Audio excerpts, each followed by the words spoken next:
Hello, and welcome to today's Essential Together Huddle, Caregiver ID, a tool to support the reintegration of essential care partners during the pandemic and beyond. I'm Carol Fancott, Director of Patient Engagement and Partnerships at Healthcare Excellence Canada, and I'm pleased to be your host today.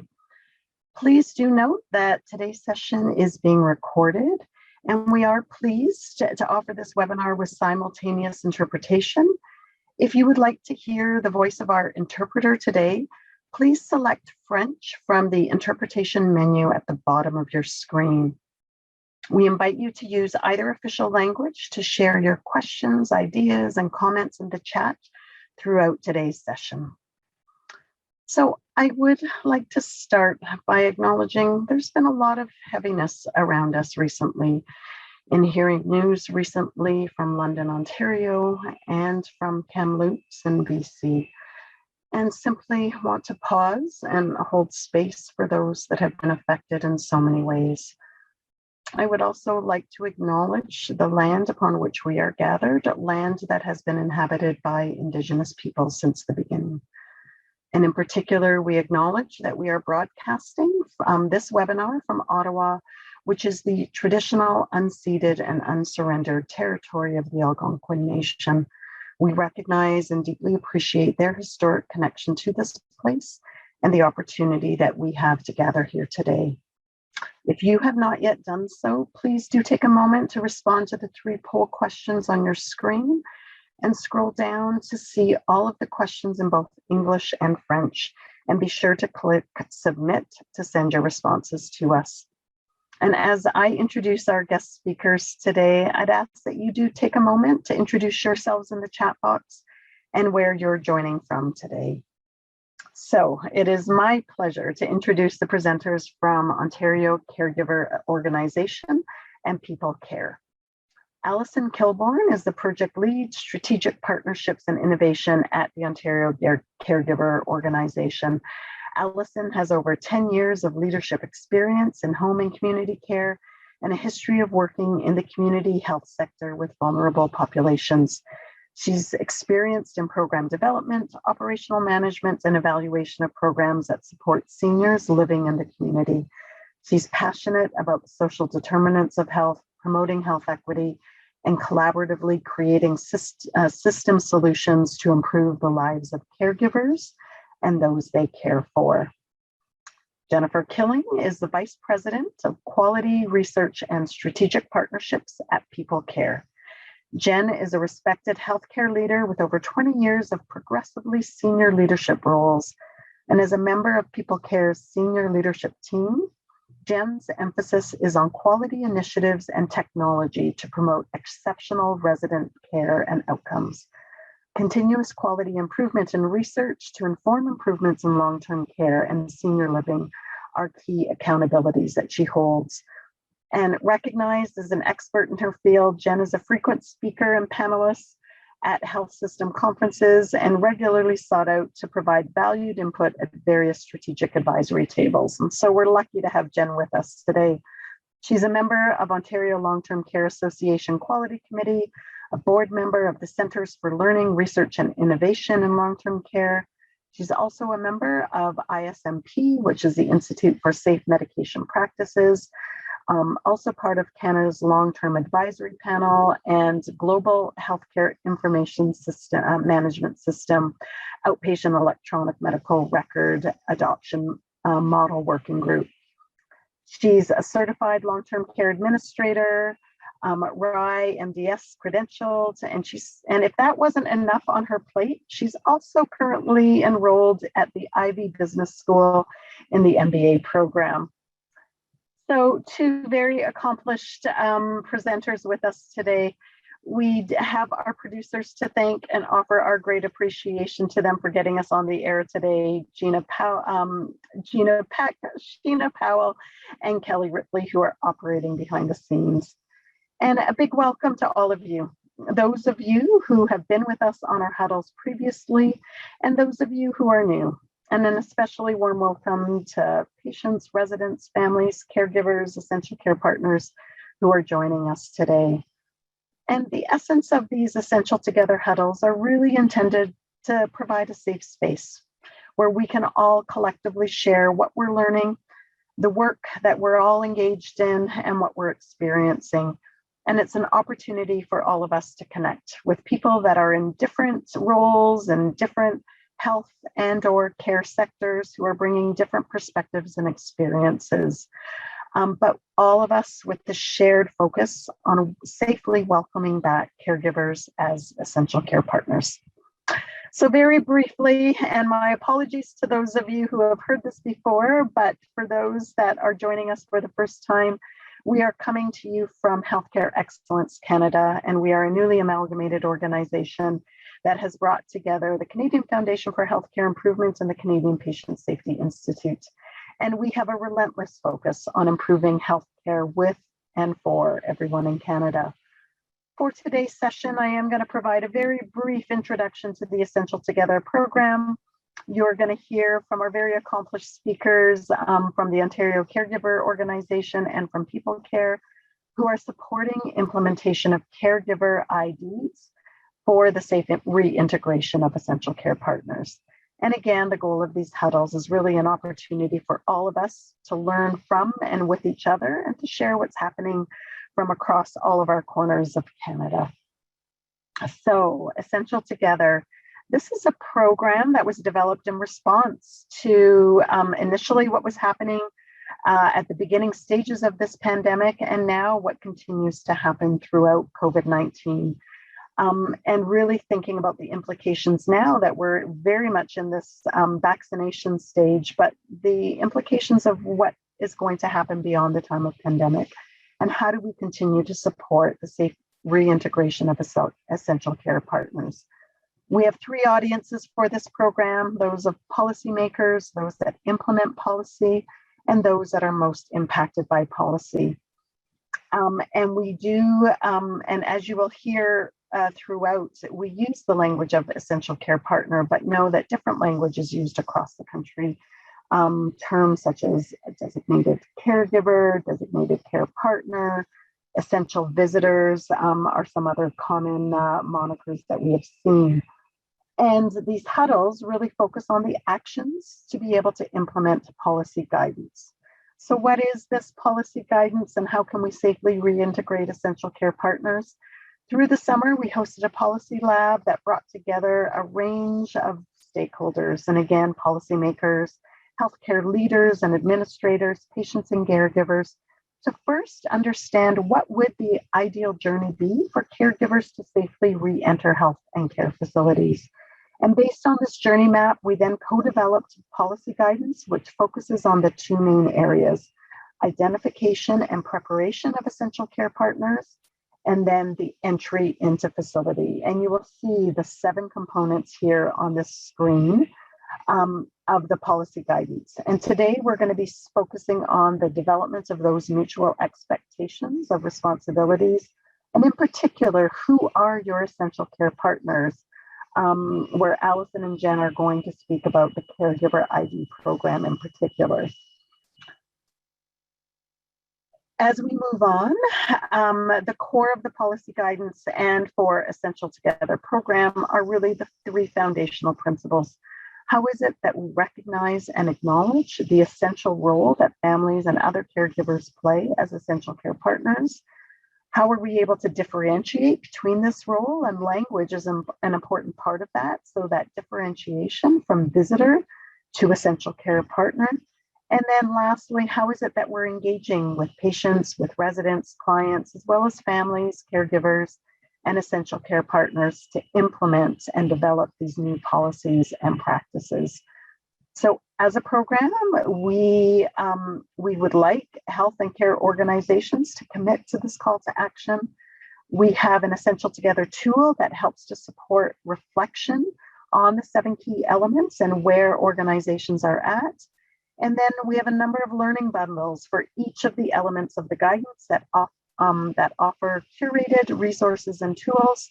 And then we offer peer learning opportunities such as these huddles, and as well additional coaching for teams to support implementation. And so before I hand it over to Allison and Jen. I'm going to just quickly pull up on the results that I am seeing on the poll that you took. So from health and care organizations, we're seeing a good mix across long-term care, hospitals, and hospitals joining us on this huddle. In terms of the process to identify essential care partners as members of the care team across the organization, again, some that have been able to fully apply this principle, others that are partial, and some that have not yet started. And the last question of the huddle was really about, is there a process in place to provide care partner IDs and supportive education? And that was similar to question 2. Some that have done this fully, some that are partially in its application, and some that are just beginning to work on this element. So I'm now going to hand it over to Allison and Jen to share with us their work on caregiver IDs. And as a reminder, please do use the chat box for any of your comments, your thoughts, your questions, as Jen and Allison are presenting, and then we are going to move into discussion mode after their presentation. Over to you, Allison and Jen. Thanks so much for being here with us today. Hi, Carol. Thank you so much. It's great to be here today, and I thank again Jen to share in this presentation with me. We'll just start right off. I'll talk about some of the focus for today. So really it's to take a look at Caregiver ID in particular as a tool to support integration of caregivers as essential care partners in care settings during the pandemic. But I think especially as, in various locations across Canada, we move towards reopening or recovery. We're really looking at what does this mean for beyond just the pandemic. We'll share some tips from early adopter organizations that have successfully implemented essential caregiver programs. And then I'm really delighted to pass it over to Jen, who will share their kind of learning and journey from the people care community's long-term care perspective. So just very briefly, Ontario Caregiver Organization is a fairly new organization in Ontario. We were established in the spring of 2018. We're an independent, not-for-profit organization funded through the Ontario Ministry of Health. We exist as a kind of one-stop shop and a central access point, but are really focused on leveraging existing resources and working closely with partners in order to decrease duplication across the system. So I'm not going to go into this too much because I think we probably all have a fairly good sense of it now. But I think it is important to, especially even reflect back, if you can, back to especially around the beginning of the pandemic and in the roller coaster that we've all ridden in various parts of the pandemic, about what life has been like for caregivers during COVID-19. So a lot of it has been shared in media, but also I think if you follow, for instance, the hashtag not just a visitor, it gives a kind of good sense of what some of the kind of feelings and feedback have been from caregivers across the spectrum.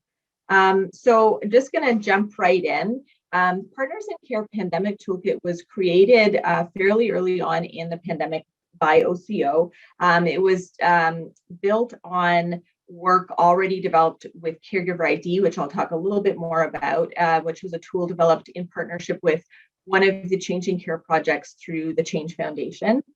The Toolkit includes adaptable templates, like what to expect for family and caregivers, as well as a Partners in Care pledge that Jen will actually speak to a little bit more, but really acts as a kind of mutual commitment by the organization itself and for caregivers. So again, in the actual toolkit itself, the Partners in Care Caregiver ID is really kind of the cornerstone of the toolkit, and it was really a symbol of caregiver recognition and inclusion. It, as a tool, helps to promote the kind of caregivers as partners in care focus. And again, this was originally developed by the Change Foundation, but really took off as a really helpful tool, especially in recognition with a kind of ID system that's put in place during the pandemic. And I think what's important here that I really like about this tool is that it really sets the stage for using a caregiver ID across a spectrum of settings. So the Partners in Care Pandemic Toolkit was really focused on organizations, but this caregiver ID can be used in multiple settings, and in fact is used in other settings, including in community. I won't go too much into the benefits. There's obviously a growing body of evidence that supports the importance of caregivers as partners in care and as essential caregivers in the care team.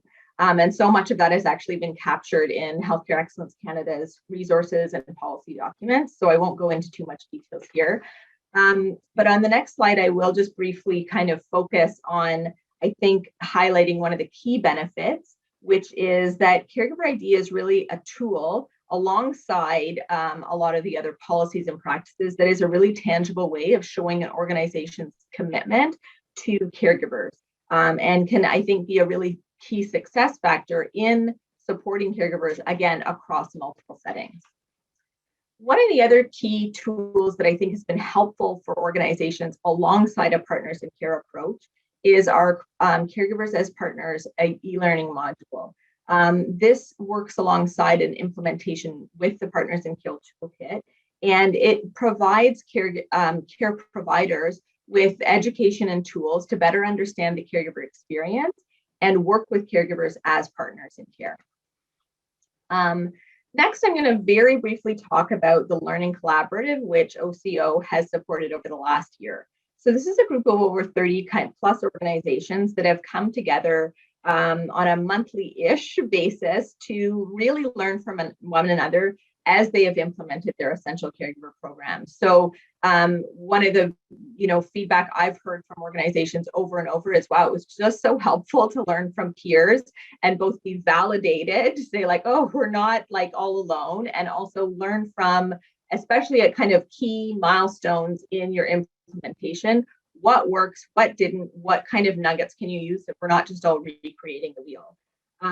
And I think one of the things that has become really clear to me is that the use of the Learning Collaborative leveraged enough knowledge that by the time the second wave came around, a number of early adopter organizations were much better placed to be able to change and adjust some of their practices and policies.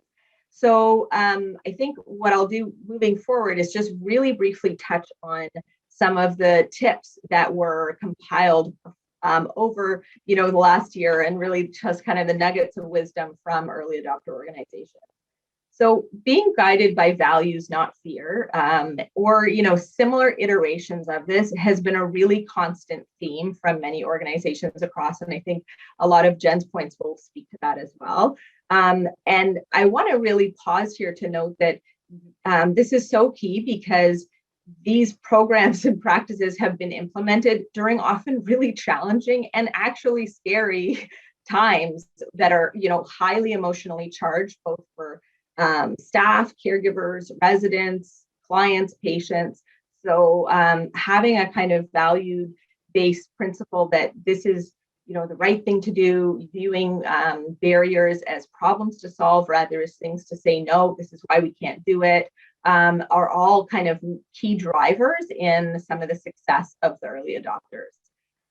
Two obvious points, I think, in especially any kind of change management approach, is having strong organizational commitment and identifying an actual lead, an executive lead to move things forward, and dedicating resources and using a quality improvement approach. And of course, expecting the unexpected.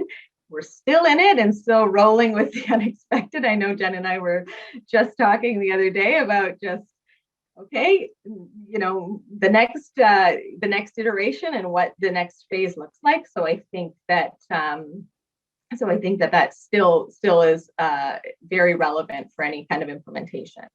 The next kind of key pieces for tips, and it feels almost silly to say this, but I mean, you can't really say it enough, but in terms of communicating, I really think that it's an important piece here is not just communicating for the sake of communicating, but to build clarity and confidence. And one of the key suggestions that really resonated was holding daily staff huddles. This is not something that it's like a weekly update.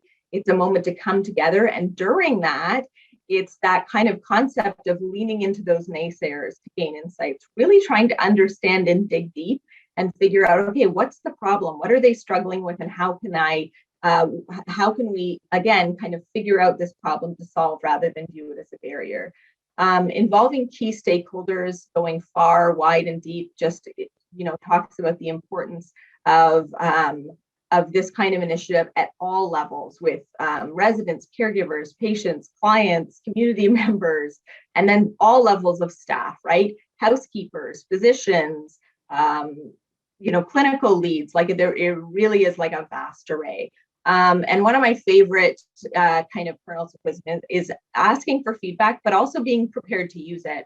And I think that also goes along well with the expect the unexpected. So I think that those are kind of key pieces that have really resonated with many of the other early adopters. So finally, just as I pass it over to Jen, I think that, we have a kind of immediate opportunity as we move, especially into kind of the recovery phases, to, leverage and use so much of the learnings now into a longer term opportunity to really recognize caregivers consistently and support them as partners in care across all care settings.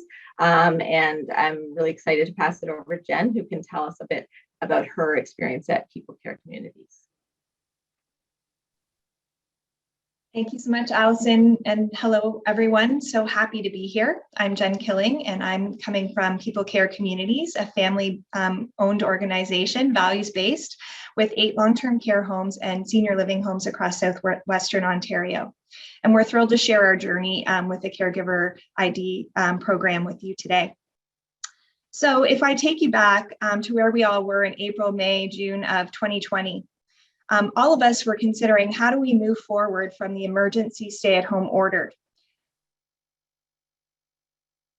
Residents in the first months of the pandemic, and there were still plenty of unknowns, fear, anxiety swirling around COVID. So we knew that in our planning, we had to address where all of our staff, residents, and families were, and ensure that their needs were met around the virus, IPAC considerations, risk, and safety precautions. What we did is we huddled with our frontline teams. We asked our residents, and we surveyed our families to determine what everyone would need in order to support a safe reopening to visits and family caregivers. This slide shares the outcomes from our families on what was important to them as we look to reopening the home and to including family caregivers. They shared with us that access and education on PPE, our decision to support single site at that time, and ongoing communication and education were what was most important to them as we moved out of wave 1. One question we asked ourselves was, how do we handle all of the enhanced measures in a way that ensures comfort, safety, and shared understanding? How do we ensure that our residents and staff in the home have what they need to feel engaged, protected through this process? And really, the Caregiver Toolkit provided the answers to this question. The toolkit allowed for us to present to our families all options for visiting, with requirements for each type, from virtual visits to caregiving, in a clear and welcoming way versus a list of restrictions and rules. And through the last emergency measure and stay-at-home order, it allowed our families to have uninterrupted access to their loved ones in our homes. Through the emergency order, we have welcomed over 1,600 caregiver visits a week across our 7 homes, which I can unequivocally share has paid forward in an enhanced experience and quality of life for our residents, families, and staff. We are thrilled at present to be resurveying our family caregivers, residents, and staff as a part of a research project funded by the Healthcare Excellence Canada and Centre for Aging Brain Health Innovation as an implementation science team to evaluate the value of the family caregiver program for residents and families and staff. And we'll be using this information and feedback for the progression and future opportunities of this program.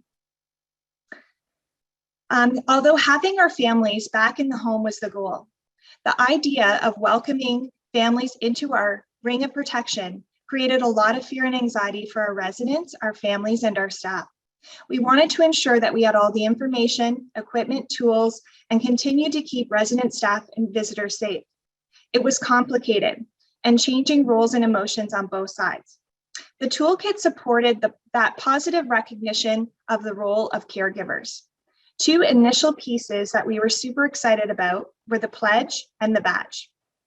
The pledge, it provides a mutual understanding of our role as an organization and each family's role and how do we partner together. There's accountabilities on each side. We pledge to do our part to keep the caregivers safe by communicating, teaching, and enabling caregivers. I, the caregiver, pledge to do my part to keep the person I support, the other residents, and the care team safe by following public health orders, answering screening questions honestly, and following all instructions, asking questions where I need clarification.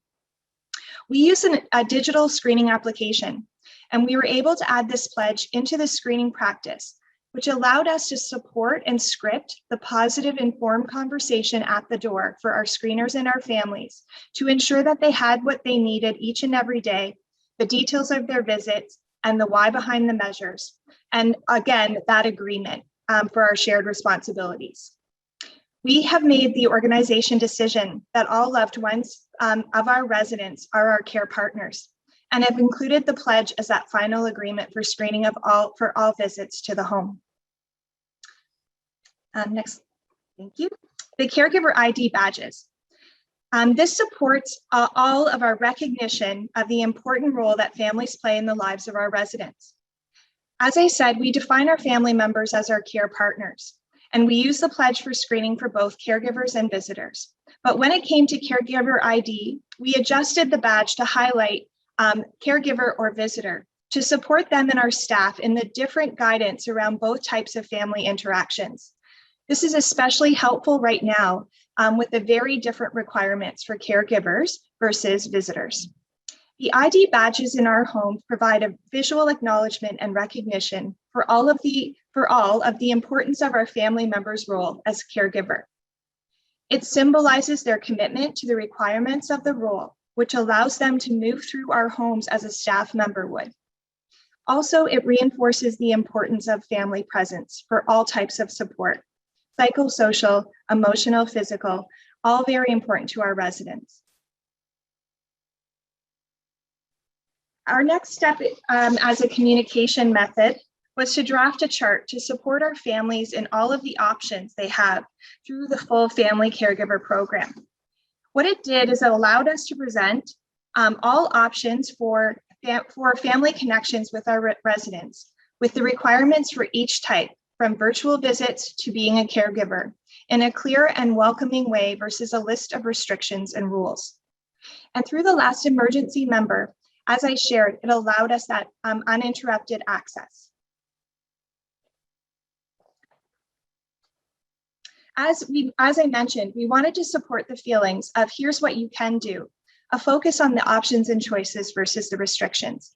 And the constant changing directives were confusing for staff and families. Our guide was created and shared on our website as a resource on all the options and choices. This week, along with all of the updated information for the addition of indoor visitors and changes to less restrictions on dining and recreation, we were able to use this chart to communicate to all of our residents, families, and staff. As I shared, it's posted on our caregiver resources page. Next slide, please. The final step to this implementation was to look at the policies for caregiver presence during outbreak. Historically, public health closes long-term care homes to any visitors for the duration of any active outbreak. Planning to support caregiver presence was a new situation for us all. As an organization, we have experienced 2 COVID-19 outbreaks that impacted our residents. The first, very early on in the pandemic, in our special care dementia area, where the residents were isolated to their rooms for 86 days, apart from other residents and their loved ones. Their experience and their quality of life was directly impacted by the restrictions that were required at this time. I'm sharing a picture of one of our residents, Norma, and her family at her 90th birthday celebration in 2019, prior to the pandemic. Norma was a very physically active resident who loved all of the social interactions, programs, and friendships she created in our home since her admission 3 years prior to the beginning of the pandemic. Norma's primary diagnosis was dementia, and from the beginning of the pandemic, she struggled with the restrictions, the isolation from her friends in the home and her families, and the outings that grounded her in her memories. Enrolling her daughter into our designated caregiver program in June provided a huge boost to Norma's cognitive function, mood, and overall quality of life. Just prior to the holidays in December 2020, Norma's home area was declared in an active COVID-19 outbreak. Immediately, the residents were isolated to their rooms and all visits to the home ceased. Norma's daughter was able to utilize her status and education as a family caregiver and provide one-to-one to Norma, supporting her with many, many games of cards and Yahtzee, and over Christmas Day and New Year's Day, Zoom calls with her great-grandchildren opening presents and church services. We, as the care team in the home, were reassured that while we were providing for the higher levels of care required by our ill residents, our family caregivers were spending time with our residents, supporting their meals, recreation, and comfort care needs. Norma was diagnosed as COVID positive on December 24th and passed away on January 5th. Her daughter was at her bedside. Because of the family caregiver program, both Norma's and her daughter's time together was possible. Her experience was enhanced, and it was filled with the care and support of her loved ones.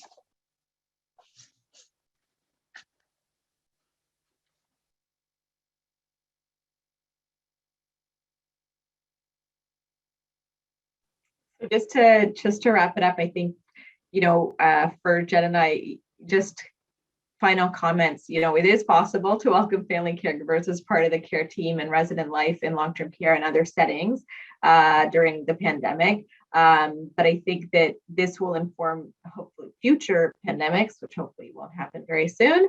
But really it's about that kind of longer term meaningful engagement and figuring out how we can shift this kind of knowledge to the beyond.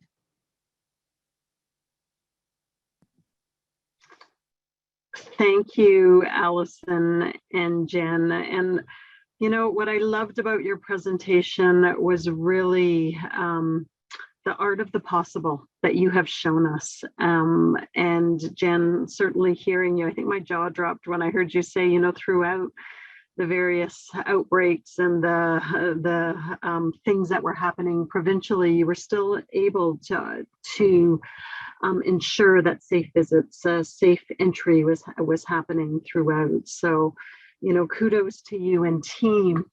While people are thinking about their questions and adding comments to the chat box, I do have a question, and you had commented on it early on, Allison, about what's happening now and this implementation of Caregiver ID, but really the long game of this, right? And it's about culture change. And I'm wondering if the two of you can speak to that element, because certainly in our discussions here within HEC, and when we think about Essential Together, we talk about it now in the time of pandemic, but we also know that this is really something beyond pandemic, that we need to ensure that these kinds of closures, restrictions never happen again. And part of that, I think, is foundationally is about the culture change that needs to happen. And so would just open it up for your reflections on that, and particularly you, Jen, as a leader of, how did you make this happen within your organization? Because there does need to be that foundation that's there. To start. So you're exactly right, Carol. It is a culture change, and I hope that I portrayed the fact that we were moving from fear and anxiety and an iron ring to welcoming family members as part of every day. And so it definitely is a shift. I think that what we were able to do really, really well with the support of our communications team is the surveys and really involving our resident staff and families at the very beginning. Our staff were continually through the first few months, each and every day, hearing from the residents on how they miss their families and they miss their loved ones. And our staff are also, they develop relationships with our family members. It's a home. And so I think that was definitely an impetus, and it helped the shift. I think the other thing is really around our focus on language. And so we've always had a focus on family, we're a family-owned organization, values-based, and we've always had a focus on our families as our partners, but really naming it and describing it, that really helped with the shift in that everyone was recognizing how important that role is and how missed it was, and how, we needed to all work together to make it happen. Because who would have ever thought that we would be, closed to visitors, that the interactions were absent for such a period of time. And I think that there was definitely impetus from all of our people that, never again can that happen. But it's definitely a shift in culture. And I think I would add, Carol, from kind of my perspective, my background is mostly in community, in the community support sector. And so partners in care approach, and especially Caregiver ID, really speaks to me as something that, during the pandemic, we've seen as being able to leverage. That's a really key tool for enabling those kind of essential caregiver moments and partners in care and recognizing it. But when I think about all the transitions across care settings, having an established partner in care as a caregiver and really recognizing their role and their voice as clients and patients are moving through the healthcare system is so essential. And so that's also my hope, is that this is leveraged within homes and hospitals and care settings with walls, but certainly across community settings, and especially as we all move through folks. And it's really more of a broader recognition of the important role of caregivers. Mm-hmm. I'm wondering if you could speak a little bit about the fear part and how, the strategies that you used, because I would certainly, sort of through observation, the response to the initial phase of the pandemic for sure was fear-based, and rightly so, when it was new and we were learning what we were dealing with.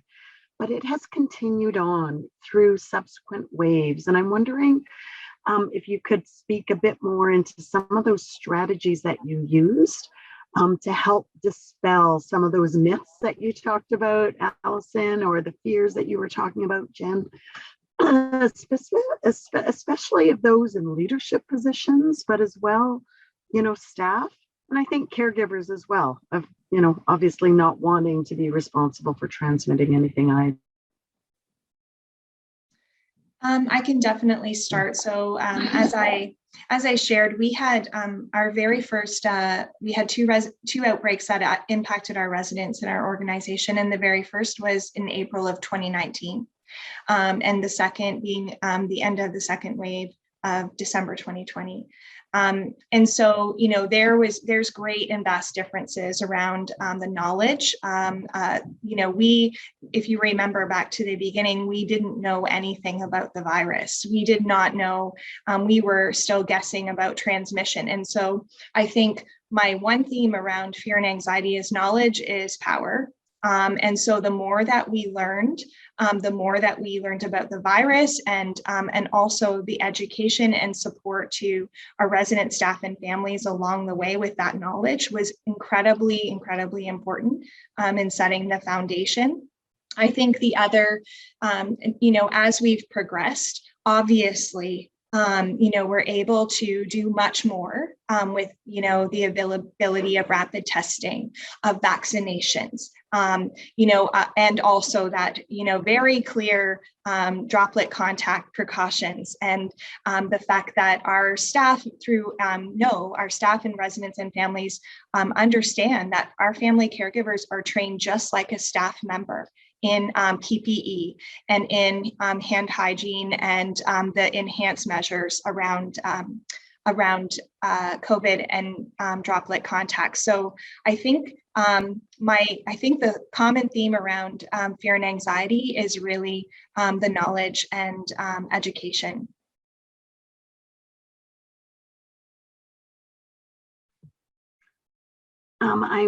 I'm looking at the chat box and noticing, and I noticed the language that you used, Jen, as well, and Sharon is appreciating that, the can-do approach rather than what you cannot do or the restrictions. And I think that reframing, and it sounds like a lot of clarity that you gave to caregivers about the different ways in which they could connect. Sounded like a strategy that worked well in terms of the offering of what you are able to do and what it might look like and what the requirements would be. Also, a comments here from Virginia, just with respect to recognizing populations across the board that require access to their care partners. And it sounds like, Virginia, you work with new families as well, and how important it is for new families to also have support available to them at the beginning of life. And how do we welcome in other professionals into the organizations? There's another question from Sharon about understanding how the education and support was delivered to the caregivers, to the family and essential care partners. So we were very supported. Obviously, the Caregiver Toolkit provided the framework, right? The language, and also we have requirements through the ministry guidance and directives around what is the requirements for a family caregiver. What we were able to do is we really developed it as a program and an offering to our family members to enroll. And so we actually, through the progression since June of last year, we have developed a caregiver orientation checklist. So what we go through and with them, we have education online on our family resources section on our website for PPE, donning and doffing, hand hygiene.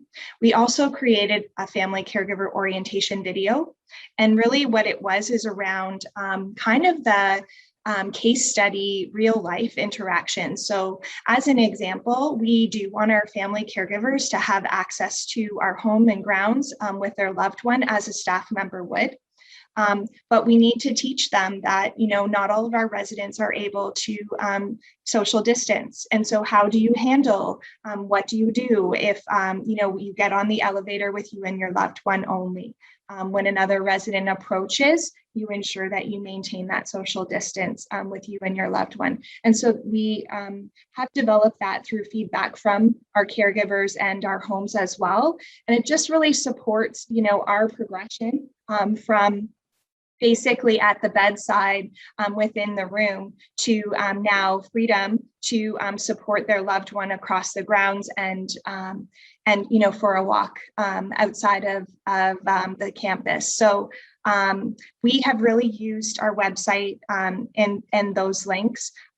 It's been one of probably the silver linings in the pandemic is that people are definitely much more advanced in use of technology. So, a year ago for me to say that we could be training and sending emails to all of our families was not possible, but it's amazing how much we've progressed in the past year around the use of technology with all of our stakeholders. So so that's been a real huge help for us. Jen, I love your strengths-based approach and seeing these silver linings out of this. There are things that we have gained out of this very difficult time. Joanne, I think was reading my mind. I was in the last minute that we have just thinking about the surveys that you do as touch points of understanding what the needs of the caregivers were. And so she was just asking about sharing surveys and pledges, if that's possible. And we would be happy to take in those materials and share if that's appropriate on your end.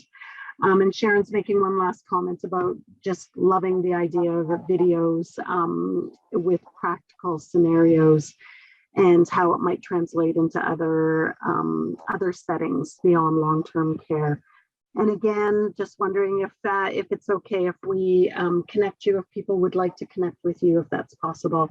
And again, we can share that through our site.